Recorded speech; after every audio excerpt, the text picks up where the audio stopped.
Welcome back everyone. Today we're going to be taking a look at this Epiphone Les Paul Muse gold top, and we are going to be giving it a full setup, including probably a full fret level.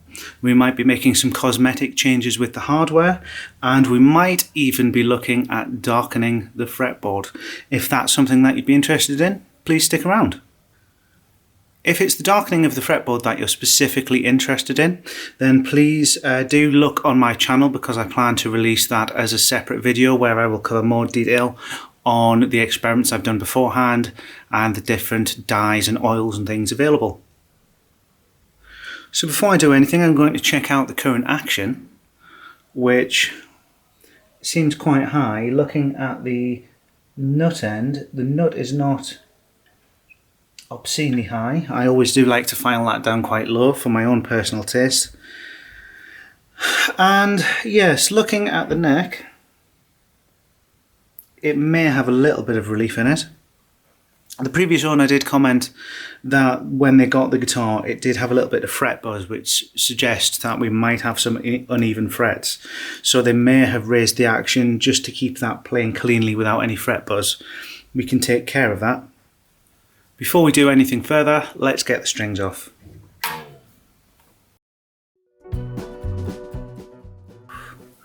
You'll notice I've left my string winder in my gig bag.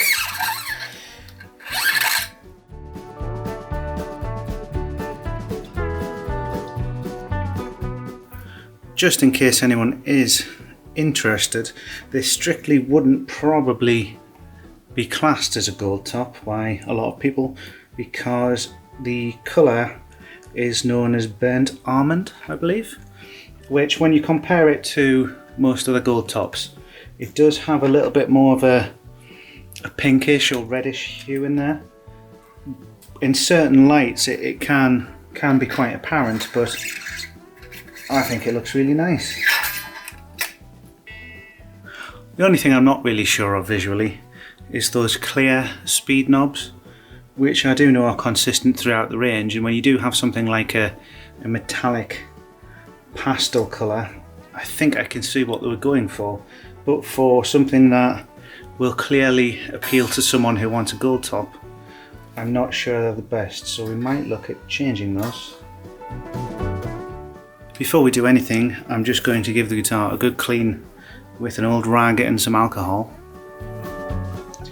Try and get as much of that finger grime off the fretboard and everywhere else as possible.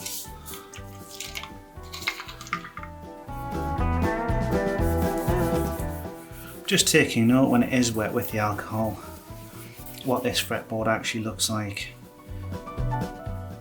when it's wet, because that will give some indication of what would be possible if we applied a glossy oil to it.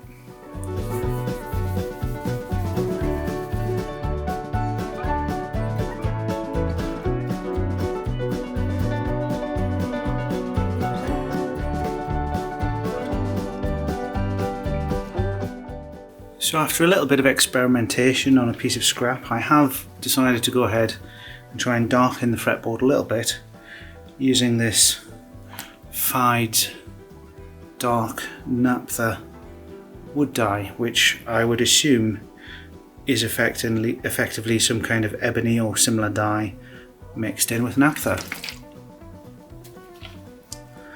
I'm going to rub that in with a little bit of wire wool, just so that if there is any remaining dirt or grime on the fretboard, at least at the very least tries to sort of lift it up a bit. And it will just hopefully try and get more seamless integration with the wood. One important thing to note before I start, I'm doing this on a guitar which has plastic, or what I would call mother of toilet seat, inlays. If you were going to attempt this on a guitar which has natural mother of pearl inlays, you need to be very careful, because mother of pearl will be much more susceptible to absorbing dyes, and then you might end up with coloured inlays which you may not want. It might be possible to rub them back or sand them back a little bit to get rid of any unwanted dye, but do be careful.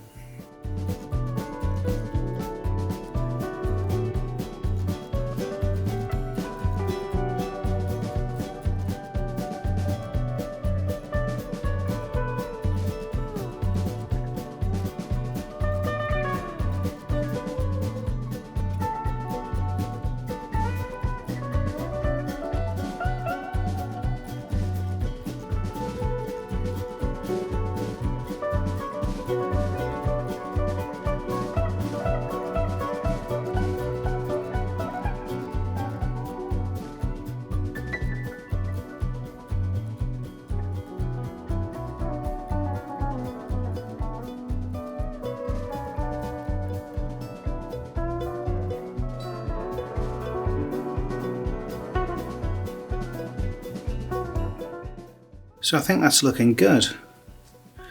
If I felt in the future it needed another coat, I could always do that, but as it stands, I think it's fine.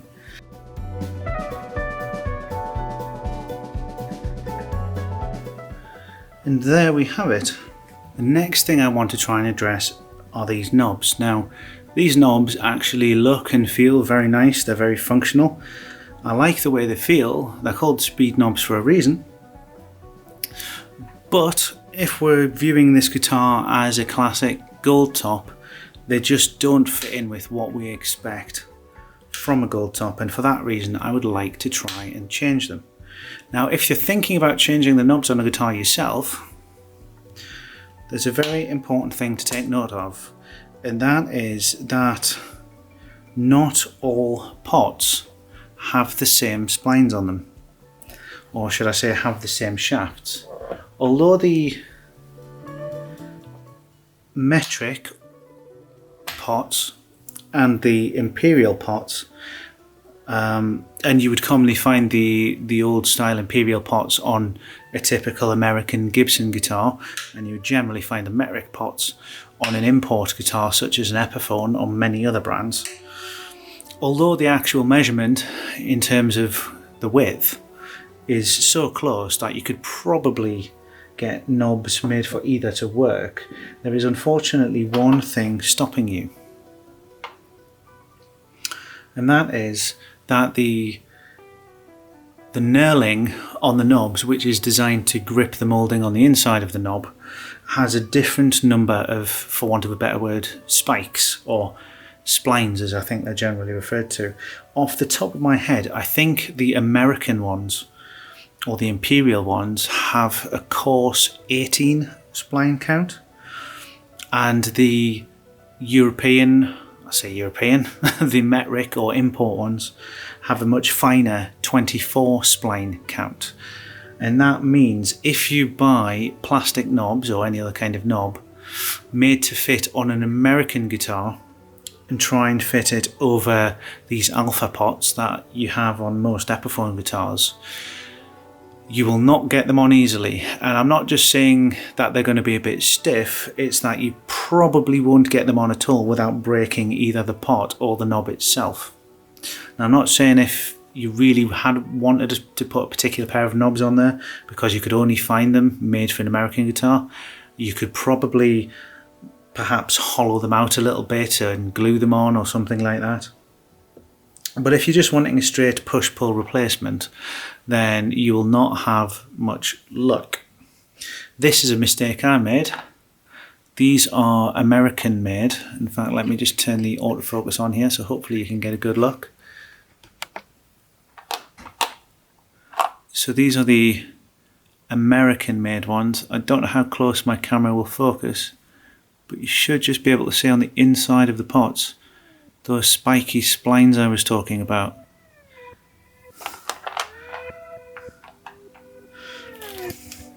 I've got what are actually probably some quite cheap and Chinese knobs that I struggled to find as being specified with the correct number of splines on them, but these have a much finer spline count, the 24 spline count, and I should have no bother in just pushing these straight on to the knobs. Now I'm actually going to try and get them in the right place as well, so that's on 10, I like to say 10 about there. Now they're still quite stiff pushing them on,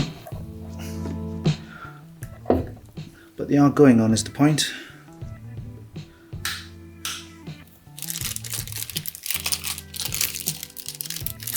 They're just a nice quick little visual upgrade. I must admit, it is a shame that the tone of the knobs, or rather the colour of the knobs, is probably not quite as suitable as these ones that I got which were made for an American guitar.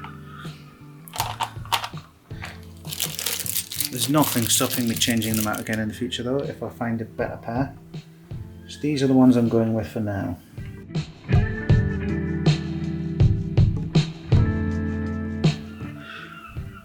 The alternative, of course, would actually be just to buy some American CTS branded pots with the correct number of splines and then put the knobs you want on them. And you could consider that a little upgrade in itself. but I'm happy with that for now. So there we go, 2 quick little visual upgrades to this guitar, and I think it's better for them. I don't know about yourself. The next thing for me to do is to actually address the setup of the guitar. And the first thing I need to do for that is to dress the frets. Now, what should I say, level the frets. Before I can look at leveling the frets, I do need to make sure that the neck is straight, which is why I have this notched straight edge. It is a fairly small notched straight edge, but mainly because I can't find my big one, but it certainly does the job. And I'm not seeing a big gap when I test it there, but I can rock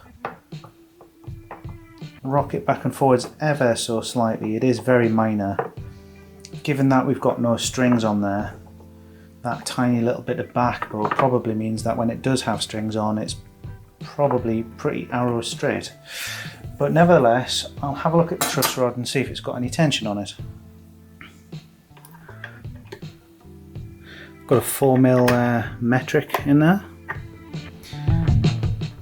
Lefty loosey, righty tighty.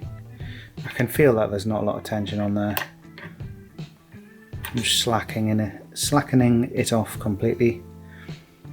Guessing it won't be a dual action truss rod, so I probably cannot go the other way.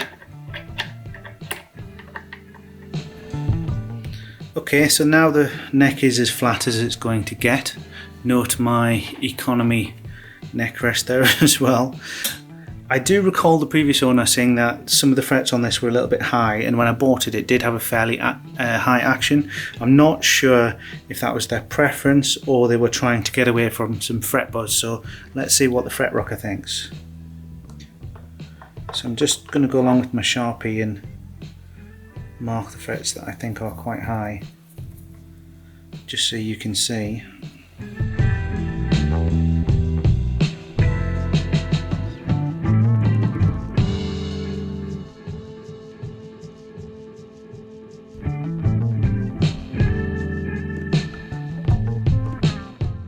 Yeah, so not too bad.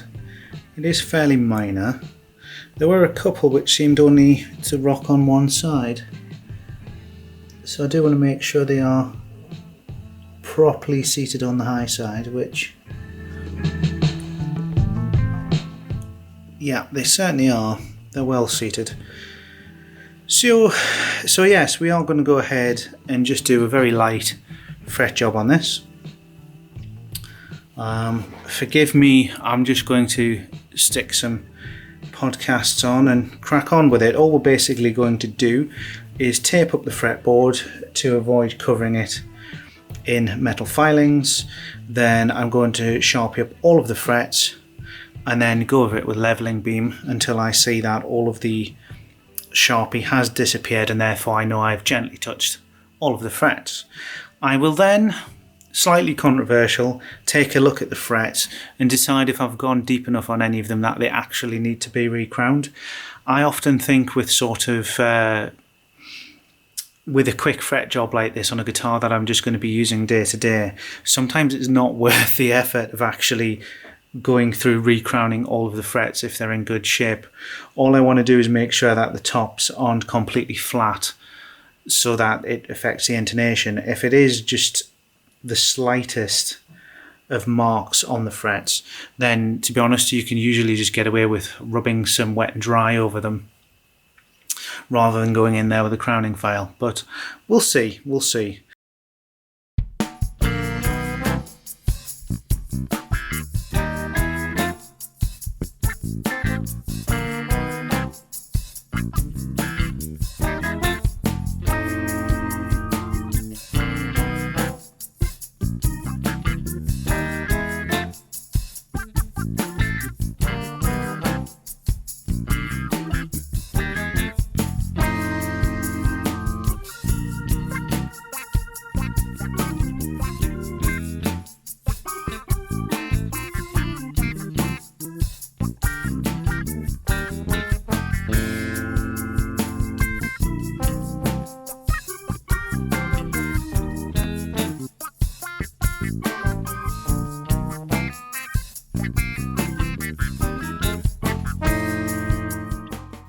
Okay, so looking a little closer, we've got some frets which were actually a little bit lower than I thought.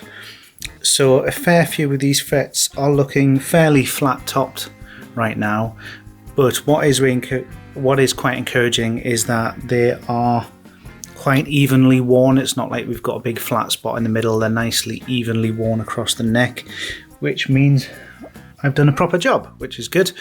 But they are going to need some level of crowning. Now, if truth be told, I do have a crowning file, but it's not a very good one, and it's a bit rusted up and everything, and I'm trying to avoid using it if I can. I do actually have a new one on the way from Crimson Guitars, but it's not here yet. What I do have, however, is one of these tools which is supposed to be a crowning file, which I can just run over the frets and they will file in a crowned profile automatically. The thing I want to try and do with this though is bring in the edges of the fret so that I'm making it more pointy effectively, without actually getting down to the point where I'm removing any more material off the top of the fret. Otherwise it's not going to be level anymore. So I need to be really careful about doing that. If I wanted to, I could put some Sharpie on there just to indicate what I am actually filing away, but as long as I pay close attention, I should be okay doing it without.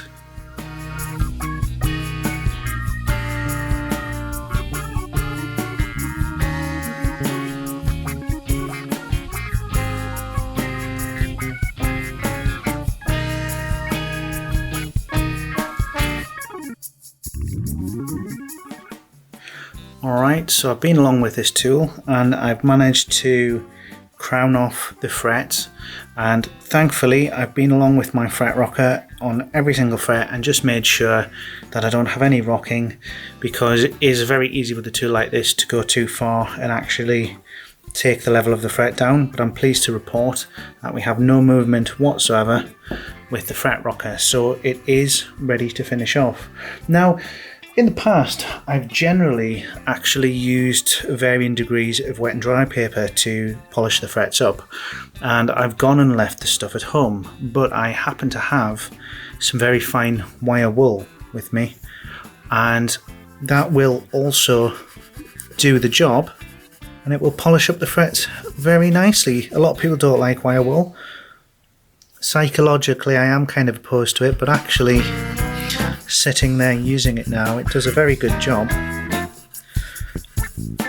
So speed up time again. I'm going to go through each one of these frets and just polish them using that wire wool.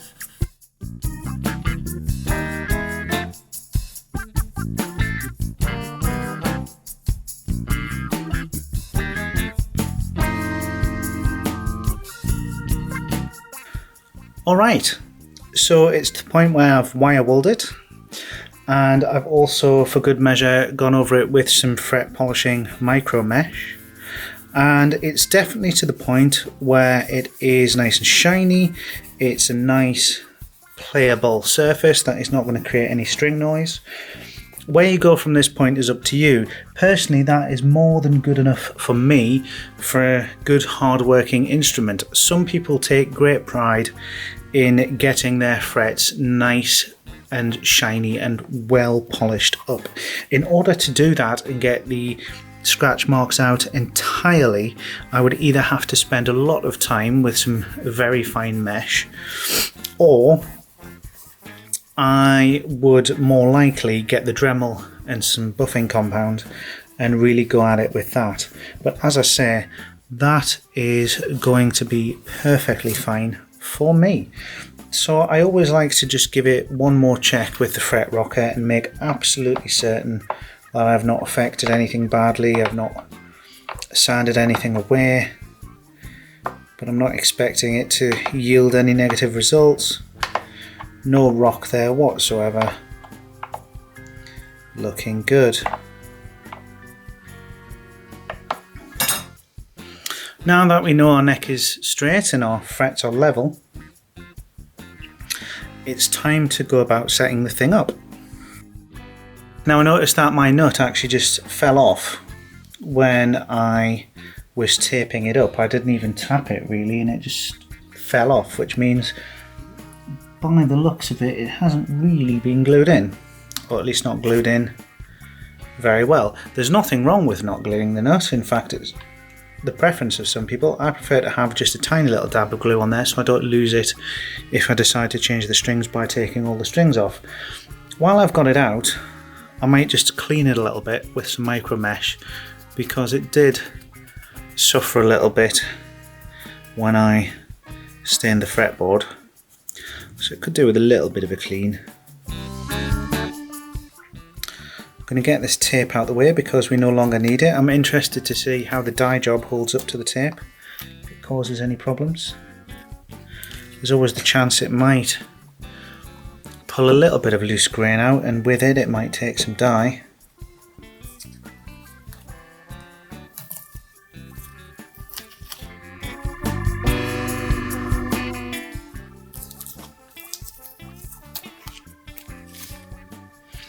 Also, in some respects, might actually help clean the fretboard normally if there is any muck on it. Sometimes the tape can lift it, which is good. You don't want to leave the tape on there too long, like overnight or anything, because it does have a habit of bonding itself, and then you really do risk taking wood grain with it. Trying my best to peel it off in such a way that that won't happen.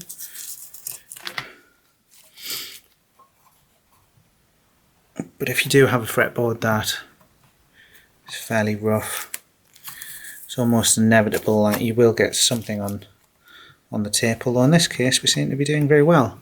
Probably due to the wax that I put on there.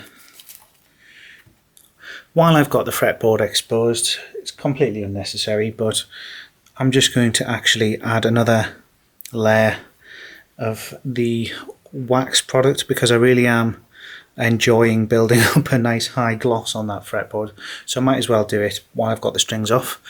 And then I'm just going to reattach the nut with a dab of glue.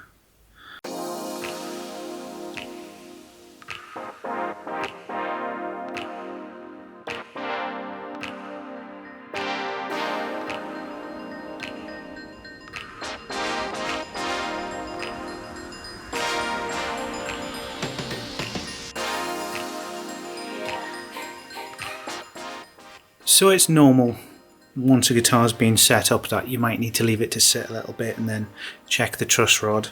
But since I loosened it off and it's currently dead flat, I'm just actually gonna retighten it just to the point where I can feel that it's starting to counter the resistance or put some resistance against the fretboard. It's currently absolutely loose, because we know it's going to need just a tiny bit, one to stop any potential rattle if there is any in there, and also just to counteract the natural tension of the strings. And once it's been set up and sat for a little bit, I will check it again.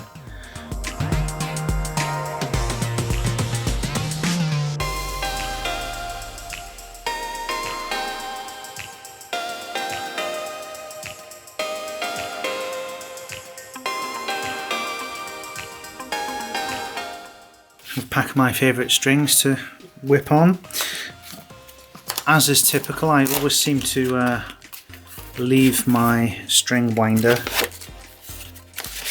lying about where I can't find it when it comes to do this job. So we're going to be winding them on by hand. Just to help with that a little bit, I will prop the neck of the guitar up again.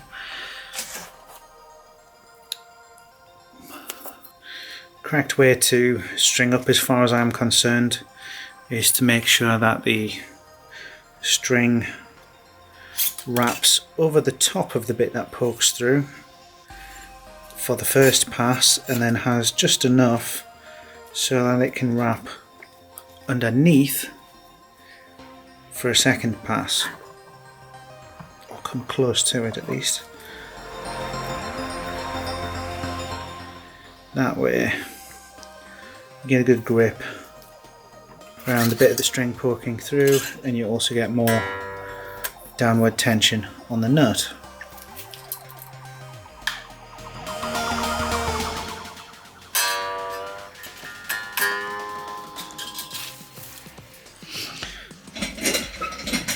One thing I've discovered that I really like on a guitar is quite a low action at the nut where I can manage it. So I press down on the 3rd fret and I can see. So I press down on the 3rd fret and I can see just by eye that there is quite a gap at the 1st fret, and therefore there's plenty of clearance for the nut to come down further. Just make sure the nut is properly seated on the body before I do anything, which it is, and then loosen it off. Find the appropriate file.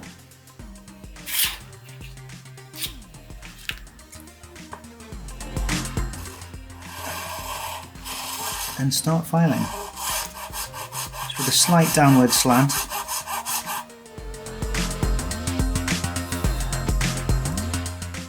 Those files do eat away fairly swiftly, so you have to be careful not to go too far.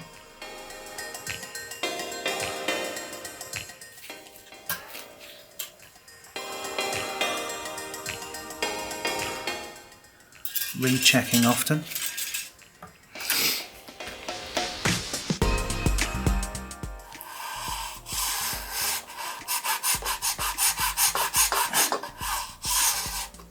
This nut was quite high, so I'm having to take a fair bit off.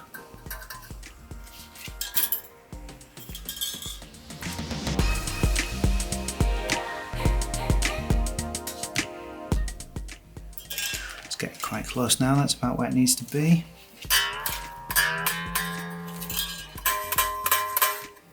Haven't set the height of the string yet, or the height of the bridge I should say.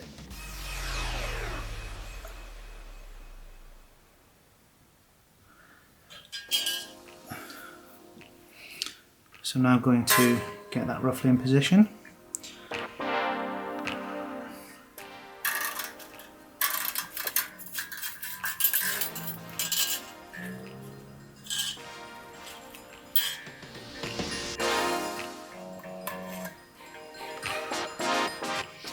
It's about roughly right to me.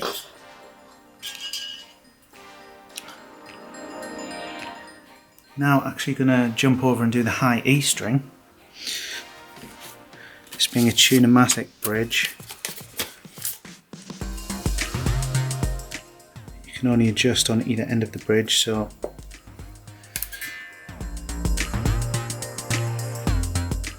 to get it right.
Now I have the confidence that I can snip these strings, and we shall get the other ones on, and then once that's done we shall check the intonation. Wow, the difference between the string that I have filed down the nut on and the one that I haven't is fairly noticeable. That's why I feel it makes all the difference, really. What you can do, rather than kind of just doing this by feel, is actually get a flat marking tool, be that a pencil sawn in half or something like that, and actually draw across the nut, resting it on the frets, and that should in theory give you an absolute minimum line that you want to file to. I'm usually quite comfortable doing it by eye though, to be honest. Usually anything that's just a little bit lower than a factory job is more comfortable to me. Just angling the tool a little bit towards the headstock for the final few strokes, well, all the time really, because you want the edge of the nut to be exactly on the edge of the nut rather than in the middle.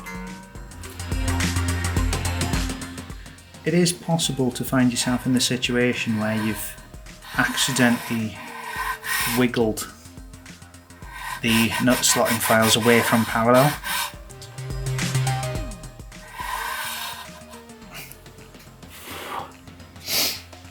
If that happens, the string can actually move in the nut slot, which is not good.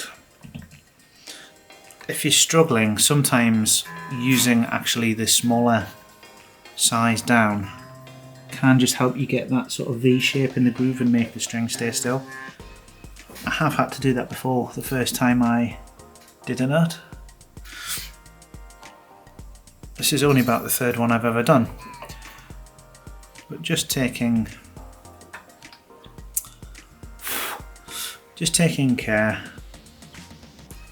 making sure that you're being straight with the tool.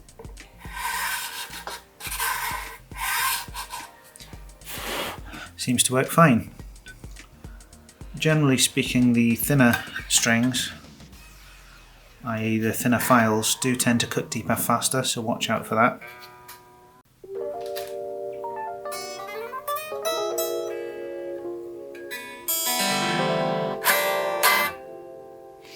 I'm just going to quickly take the opportunity to run up the fretboard.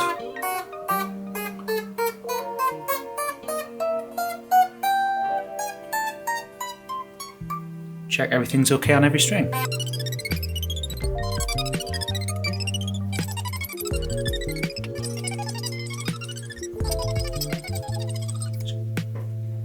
Pop it on my knee and check it plays okay. I am a little bit pushed for time with regards to filming, so I'm just testing it.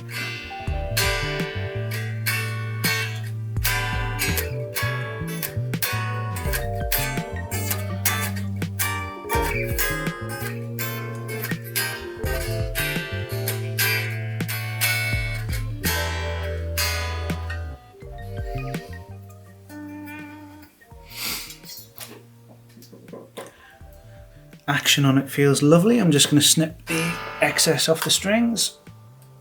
There's one last thing to do, which is to set the intonation, which on a tune-o-matic bridge is a bit of a pain in the butt, so hopefully, well, we can hope and pray that it's already exactly right for my gauge of strings. Chances are it won't be. Let's have a look. So when doing the intonation, the goal is to make sure that the notes which are in tune down at the bottom end of the fretboard, about 2 cents flat there. It's always hard to get something bang on. Close enough. When the string is in tune and the notes are in tune up at the top end of the fretboard, then the notes down the bottom end of the fretboard, usually the 12th fret is used as an example, is also in tune. Now, I'm working in accuracy here where I want it within about 1 to 2 cents according to that tuner. That says -2 at the moment.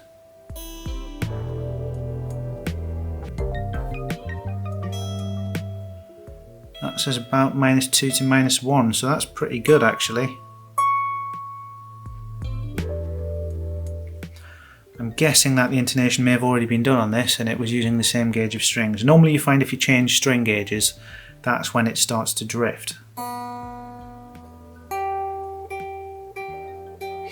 Yeah, it's definitely a smidgen flat, not by a lot, not by enough that would probably really matter, but just so I can show you what to do. A tunematic bridge is a lot harder to adjust than, say, a Fender bridge because the strings are kind of in the way. You have to slacken the string off and adjust this little screw, which is on the top side of the bridge. The idea is, if the note is flat, which this one is, the string is too long when fretted, so we need to bring the saddle a little bit closer towards the nut to make it higher pitched. So I've just done that a little bit there, not a lot.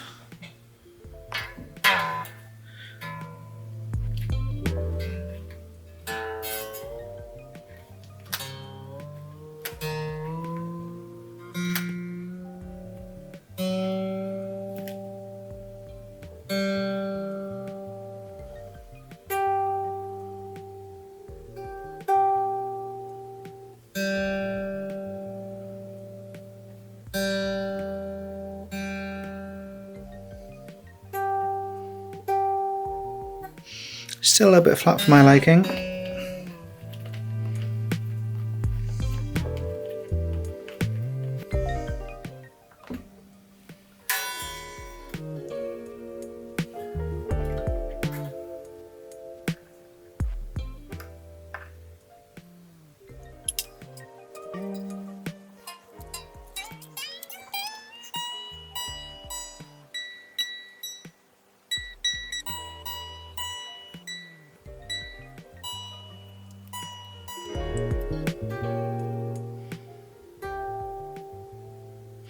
I think that's about as close as I'm going to get it, and actually if you look at the saddles, they're more or less lining up in a perfectly straight line. Not that they necessarily will do, depending on the gauge of string you're using, but in this case the unwound strings do, so that's good.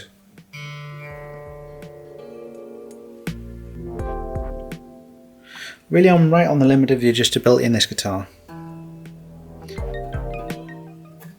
for these strings. And that is a problem you quite often come up against as a beginner if you're going to go for really thin strings. If you're going for 9 or sometimes even 8 gauge strings, or more commonly on a bass if you're selecting really thin strings, the stock position of the bridge quite often is not actually good enough to be able to adjust for those string gauges. So it's worth bearing in mind.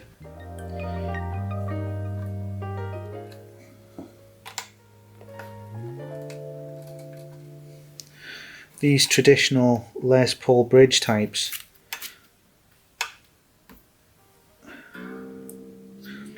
are kind of designed to be used with traditional sort of 11 gauge strings, really, assuming they're positioned in the right place.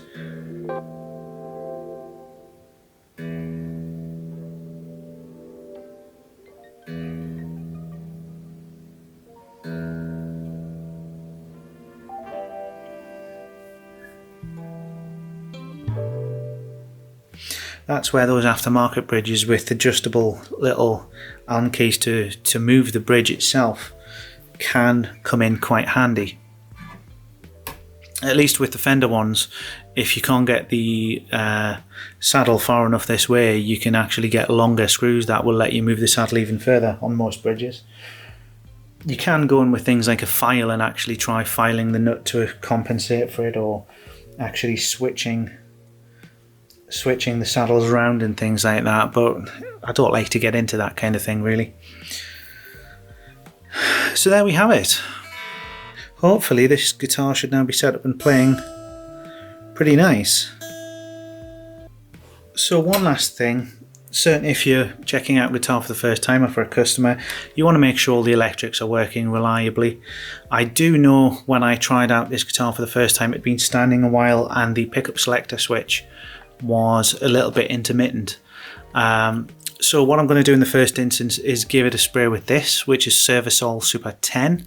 It's actually a fader cleaner, which is very low friction and also conductive. And it's good for use on pots and everything as well. If you like a low friction feel to your pots, then it is ideal.